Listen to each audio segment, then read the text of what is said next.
Пайғамбарымыз айтады, кім шамасы келіп тұрып қарызын қайтармаса, оған күнде залым деп күнде күнә жазылып тұрады.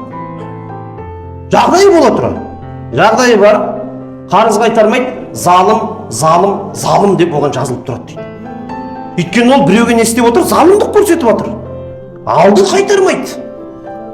Енді адам қадірі қалай сенеді?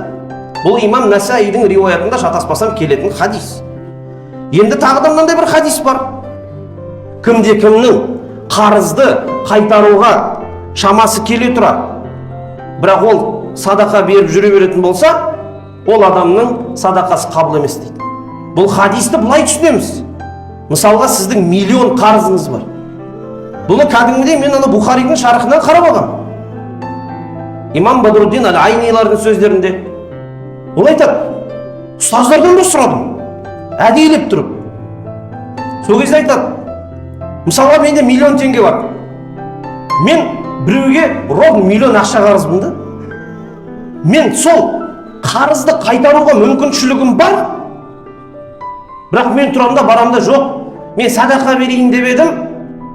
Мен жаңағы бір қошқарды сойып бір соны кедейлерге таратып берейін деп едім деп, жаңағы миллионым бар деп сөйтіп жүрсің да. Бірақ қарызды жабу керек. Ар жақта залым деп жатыр. Залым деп күнә жазылып жатыр. Оны болдыртпау керек. Пайғамбар саллаллаху алейхи қарызды қайтаруға асығыңдар деп жатыр. Ол сүннетке асығу керек. Ертең дүниеден өтіп кетсек, шахид болып кетсең де Құдайдың алдында сұраласың деп жатыр пайғамбарымыз.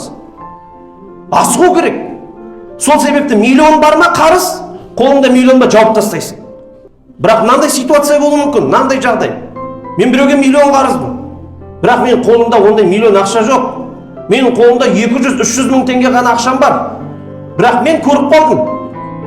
Бір мешітте сұрайып жүріп жатыр.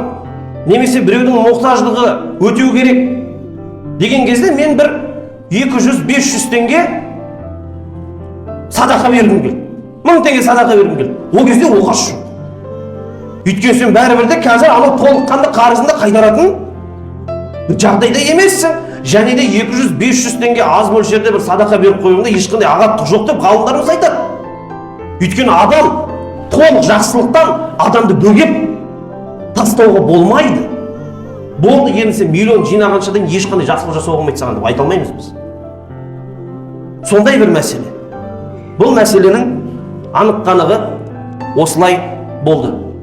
Соңында қадірмен жамағат Пайғамбарымыз саллаллаху алейхи уассалама бір күні жаназа шығарайын деп жатқан кезде, білесіздер,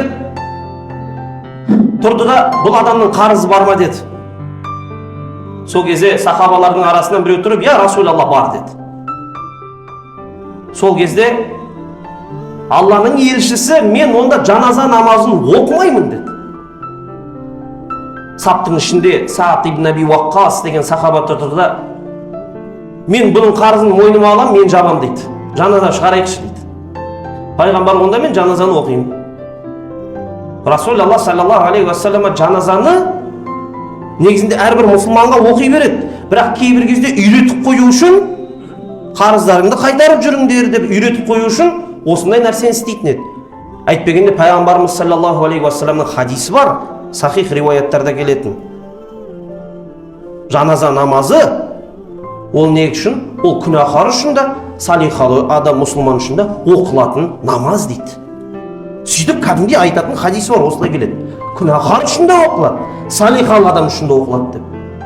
Сөйтіп пайғамбарымыз жарайды деп жаназаны оқиды, барады, ана кісіні жерлейді. Пайғамбарымыз сол күні емес, келесі күні Саад ибн Аби Уаққасты көріп қалады да, Саад кеше қарыз не істедің десе, сол кеше емес, бүгін ғана жаптым дейді. Кеше бірден жапқан жоқпын, жерлеген күні. Бүгін жауып тұрмын дейді. Пайғамбарымыз, оның денесі онда бүгін ғана суыған екен ғой деді. Денесі онда бүгін ғана суыған екен ғой деді. Демек, қарызды бермегенше дейін қиыншылықтар болады. Әйтпесе пайғамбарымыз Термизиде келетін хадисте айтып тұр, шахид адам 70 адамды өзімен жәннатқа кіргізуге, шапағат етуге мүмкіншілігі болады дейді. Термизидің риуаятында сахих келеді. Шахид адамды 70 адамға Алланың құзырында шафағатшы. Алла рұқсат беріп тұр.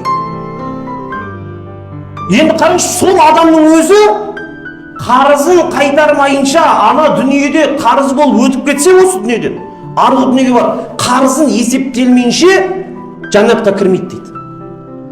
Очередьте тұрсыз ғой, сіздің очередіңіз кеп тұр, сіз енді алу керексіз, айлық беріп жатыр, сіздің очередіңіз кеп тұр, бірақ сізге бермейміз деді. Сіздігін кешіктіріп жатыр да одан соң. Аны кіріп кету керек та, бірақ кешігіп жатыр ана кезде. Қияметтегі жағдай оңай емес. Ол жерде сол кешігіп тұрудың өзі бір азап та. Алла тағала бізді еш қашанда ондай нәрсеге кешіктірмей, иншалла баршаларымызға жеңілдік берсін. Алла тағаладан сұраймыз, осы біздің жамағатымыздың арасында қарыз болып жүрген кісілер болса, Алла тағала жеңілдік берсін. Алла тағала қарыздың қайтаруда, қарыздарын өтелуінде бір өзі жеткілікті болсын. Аллаху субханаху ва тағала кең өзінің бітпейтін байлығынан сіздерді иншалла ризықтандырып, қарыздарыңызды жабуды нәсіп қылсын бауырлар. Жайдан жай өтірік қажеттіліктермен өтірік қарыз ала бермейік. Өтірік бүгін міне iPhone 12 ұстап жүредім, 13 шығып қойыпты, енді мен оны ұстамасам өлемін деп барып, өзімізге өтірік қажеттіліктерді құрастырып алып, біреуден қарыз алмайық. Сол кезде иншалла барлығы бізде жақсы болады. Шынайы мұқтаж болған кезде ғана алыңыздар. Уахиру дауана анилхамдулиллахи раббил аламин.